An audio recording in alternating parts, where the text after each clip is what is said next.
कृषि और किसान कल्याण कानून पर विवाद के बाद सुप्रीम कोर्ट ने जनवरी में जिस कमेटी का गठन किया था, उस कमेटी ने 19 मार्च को अपनी रिपोर्ट दी और अब कमेटी के एक सदस्य अनिल घनवत ने सुप्रीम कोर्ट के चीफ जस्टिस को चिट्ठी लिखकर ये गुहार लगाई है कि वो रिपोर्ट सार्वजनिक की जाए जो इतनी मेहनत से तैयार की गई और सुप्रीम कोर्ट को 19 मार्च को सौंपी गई।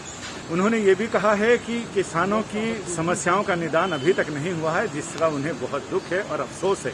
साथ ही उन्होंने ये अपील की है कि वो रिपोर्ट सार्वजनिक की जाए, क्योंकि जिस समय 19 मार्च 2021 को ये रिपोर्ट सुप्रीम कोर्ट को सौंपी गई थी,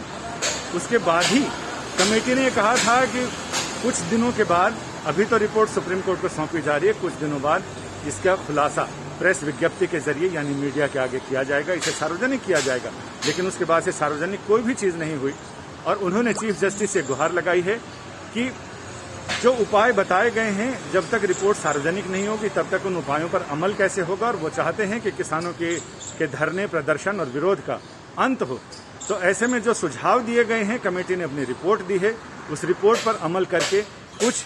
दोनों दिशा में प्रगति हो सकती है, यानी एक डेडलॉक को तोड़ा जा सकता है, उसके लिए कोशिश की जानी चाहिए। फिलहाल उन्होंने ये भी साफ किया है कि ये चिट्ठी वो सिर्फ अपने निजी तौर पर लिख रहे हैं, कमेटी की तरफ से नहीं। कमेटी जब से बनी है तब से इस पर शुरुआत में ही विवाद हुए, क्योंकि जिस समय जीएस मान को इसका अगवा बनाया गया था, उन्होंने पहले ही मना कर दिया, क्योंकि वो किसानों के प्रतिनिधि थे और सुप्रीम कोर्ट ने सोचा था कि किसानों की भी नुमाइंदगी इसमें होनी चाहिए और किसानों का पक्ष रखने के लिए मान साहब को इसका सदस्य बनाया गया था। लेकिन उन्होंने पहले ही मना कर दिया कि वो किसानों की सलाह पर वो इसमें नहीं रहना चाहते हैं, क्योंकि